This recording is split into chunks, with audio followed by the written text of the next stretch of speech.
It's my pleasure to introduce now our guest speaker. I told you at the very beginning each one would get better, and I think that'll live up to the promise today. You will not be disappointed.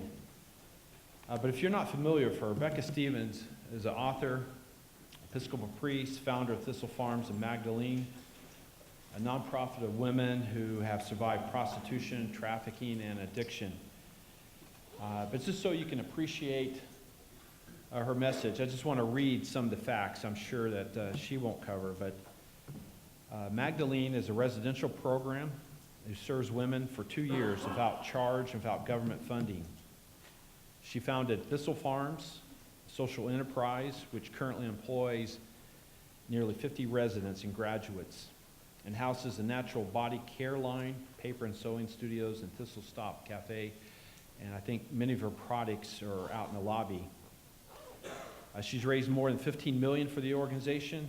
Media attention includes just about every source: New York Times, ABC, World News, NPR, CNN, etc. Named a Champion of Change by the White House in 2011.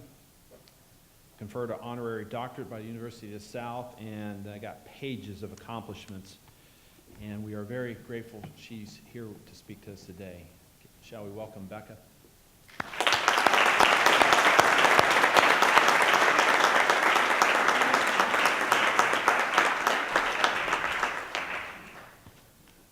So I come to David Lipscomb University only to hear the singing. So Cade, can you come back up here?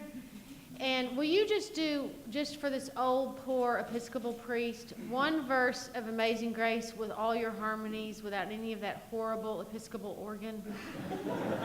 Will you just do like one verse of Amazing Grace and everybody just sing it, and they'll just fill me with so much joy I can't even talk about it. Amazing Grace, how sweet the sound that saved a wretch like me. I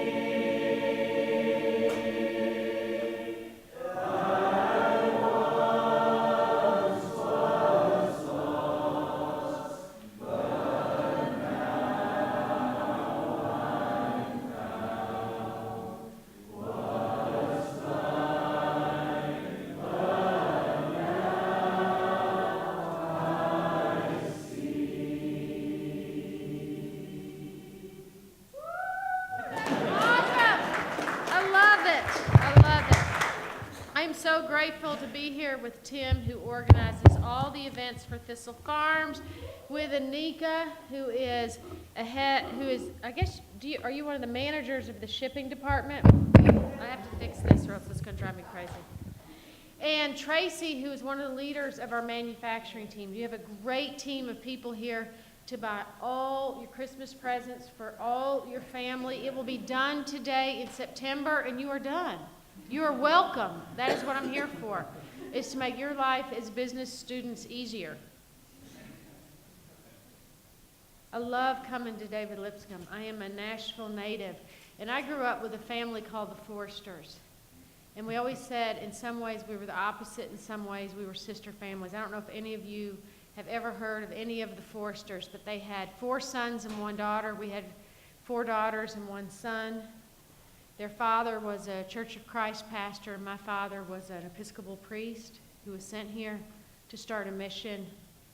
My dad was killed by a drunk driver, leaving my mother widowed with 5 very small children. And the Forrester's father died and left her mother with 5 children. And we grew up in the same part of the town in really, really different worlds. It's amazing how we can have so many communities right within the Nashville area and find each other when we're in need of grace. And that's really where I wanted to launch off this conversation, was about the need for mercy and the need for grace as a great starting point for bold leadership in business. It was my brokenness, as many of the women in Magdalene can testify, that when one tragedy happens, another follows. So my father was killed by a drunk driver. I was 5 years old, and shortly after the new pastor of our church began to sexually molest me within the church, and it lasted for several years. Felt like an outcast and an outsider for years. School systems, not hard for me. Working systems, not hard. Relationships, impossible. And so it was that after my ordination as a priest in the Episcopal Church in the early 1990s, that I really had the vision for starting this community.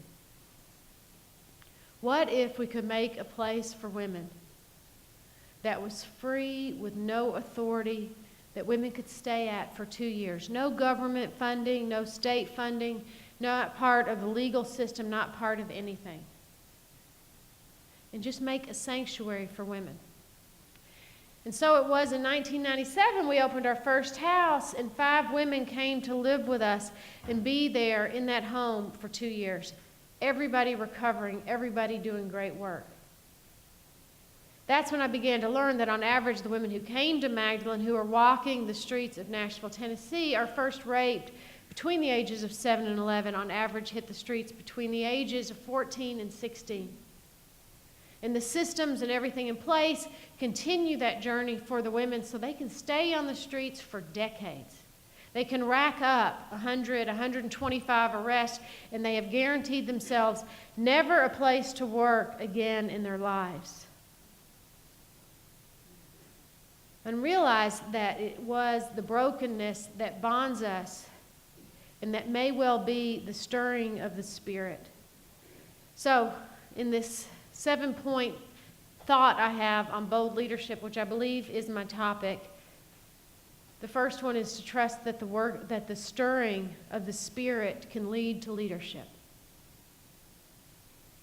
That the stirring that I had inside of me to offer sanctuary was the beginning of a long journey I could not imagine. No idea that 17 years later there would be houses around the country, that Whole Foods would make an order in, what month is this? September, for Valentine's Day for $40,000 or whatever the particular order is, that things would begin to escalate and scale up. All it was literally a stirring of my heart to say, it's wrong how we treat women. It's wrong how we abandon people on the street. It is wrong that child sexual abuse has so much power that it silences our voices. It's so wrong that we still live in a culture that allows women to be commodities that can be bought and sold. That was all it was. But, as most of you know, you actually need business skills to have leadership. I did not know that. I was like about 4 years into the journey, about 4 years into the process. We were doing this residential community. None of the women could get jobs. Everything seemed like, at least, and technology was growing exponentially year by year, and women who had been on the streets for 10 years were completely out of the picture.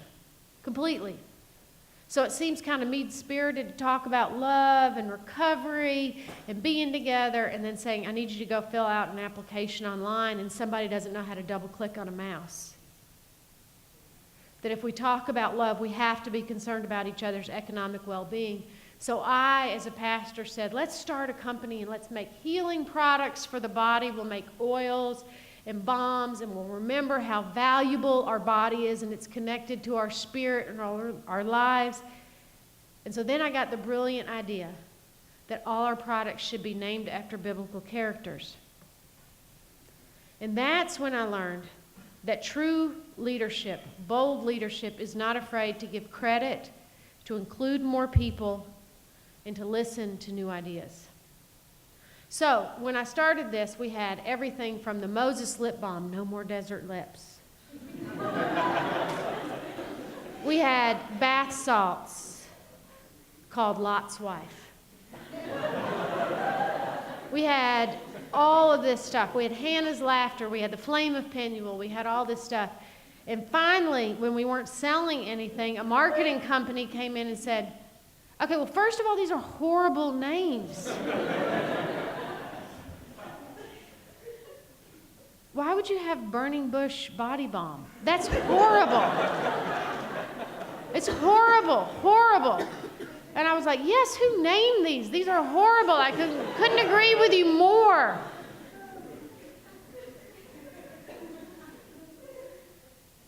And they came in and they called the body balm, body balm. And they called the body butter, body butter.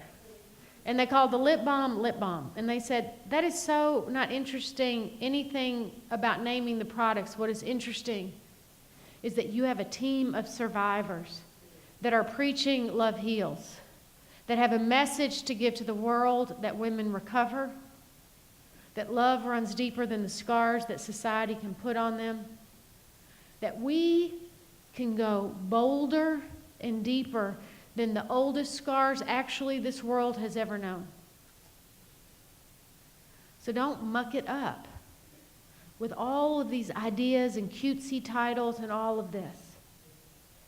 So it is very important, if you have bold leadership, that it's not your thing. That you give credit where credit is due to people who have better ideas than you, who have better skills than you, who have more marketing experience than you. And believe me when I say that is the hardest thing for me. I don't want to give credit. I want to say, guess what I did? And I didn't do it.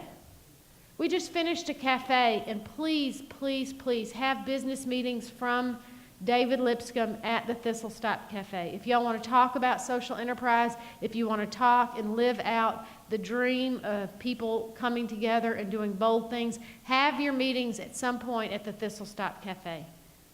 If friends are coming in town, take them to the Thistlestop Cafe. It will mean the world to us. We need people at our cafe at 5122. Write that down. I'm watching. 5122 Charlotte Avenue. Thank you so much for writing that down. If y'all have any questions about where it is, she's written it down.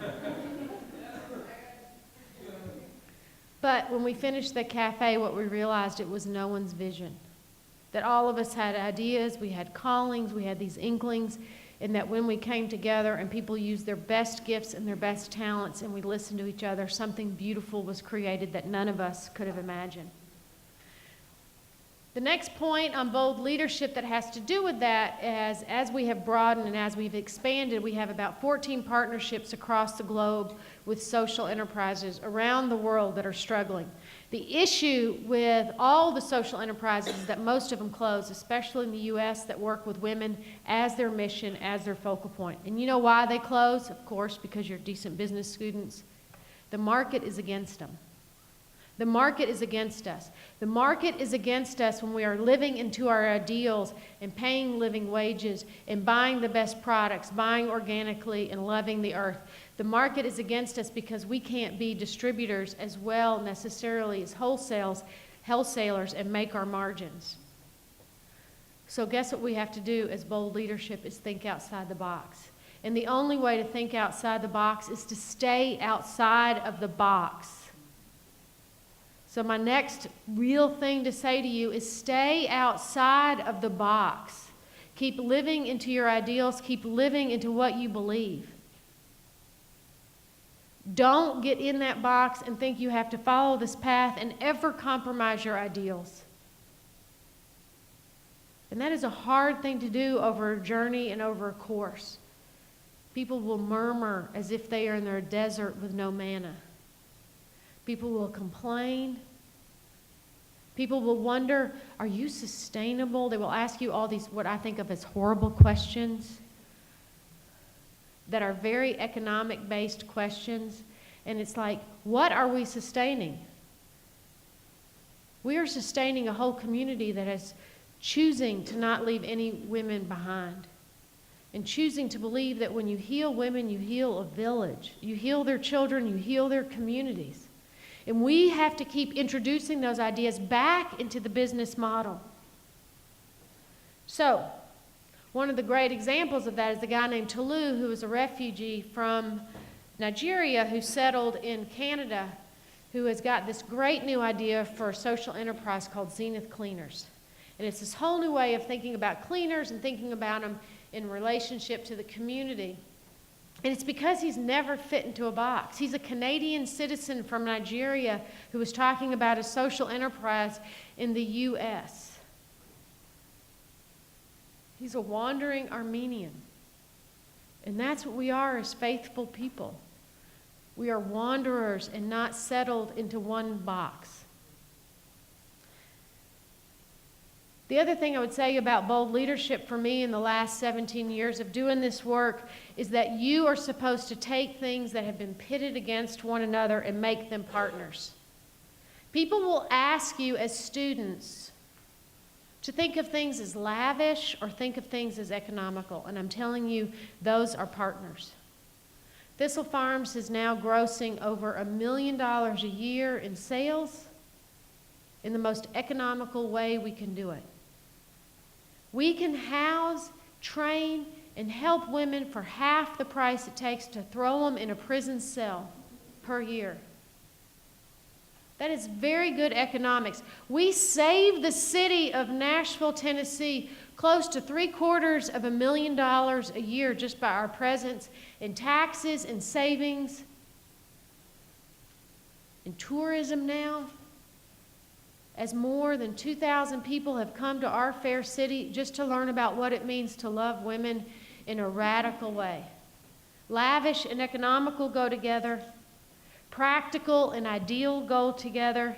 Meek and bold are not opposites, but are friends when we remember how humbly we need each other and how much we need each other to speak our truth.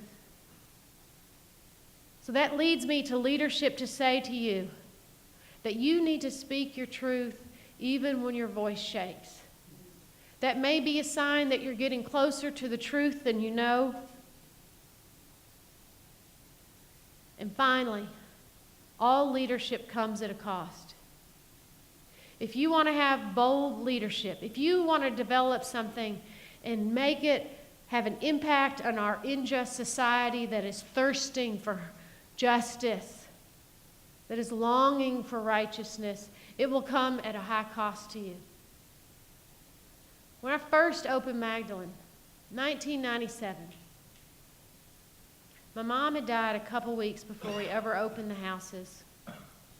I walked into the house and I said to the 5 women who are really the pioneers that have helped change a lot of the city, good luck. I don't know if I'm going to be able to do this with you. So I was going by, there's nobody that lives in the house with the women, and one of the women that came to live in the house was a woman named Regina. Now Regina, like all the women, experienced so much trauma and so much brutality on the street. For the last 20 years, I promise you, I have not met a woman coming off the streets of Nashville, Tennessee, who does not report rape. 100%. Do y'all hear me on that? That means that every woman that you're encountering, whether she's selling a paper or standing on the side of the road or whatever she's doing, if she's walking eventually into the Magdalene door, she reports rape. Trauma is the other word that people call it. Regina was so beaten up on the streets. When she came to us, she had a cast on her leg, and she was pretty quiet. So I come by a couple weeks after the house is open, and I see Regina in the window of the house in the evening dancing. Like, what in the world is going on? I, like you, do not approve of dancing.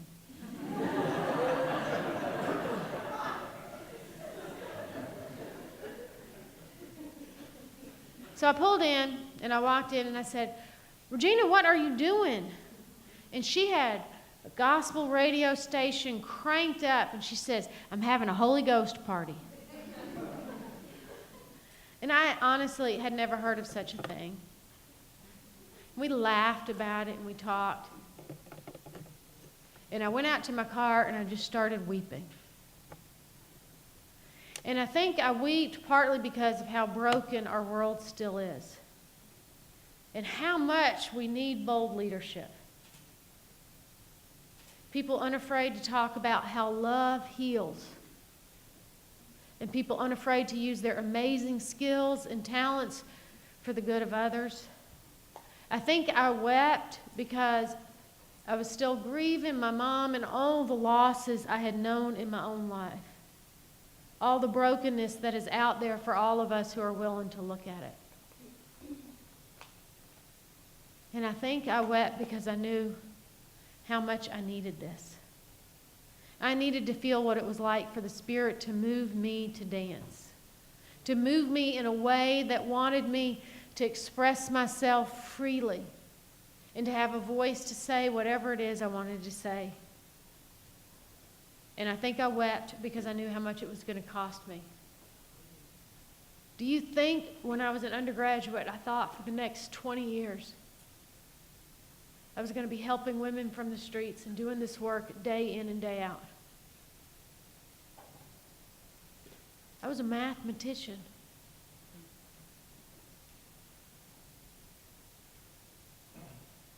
Bold leadership is an amazing topic to talk about as business students. It will cost you, it will ask you to search deeply within yourself. And hopefully someday it will make you dance.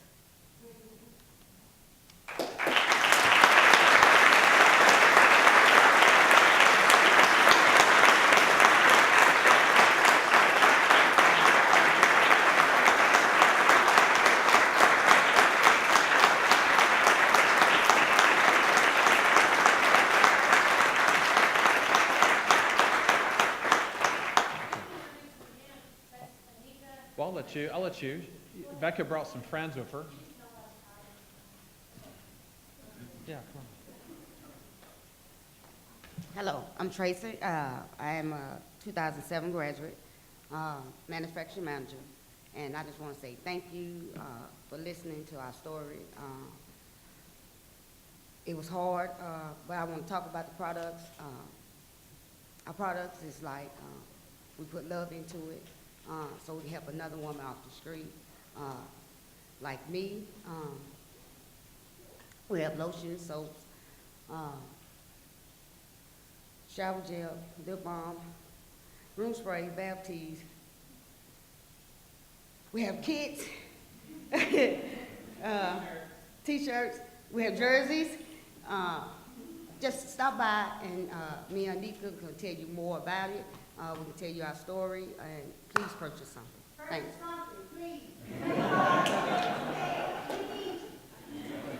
Okay. Thank you. Welcome.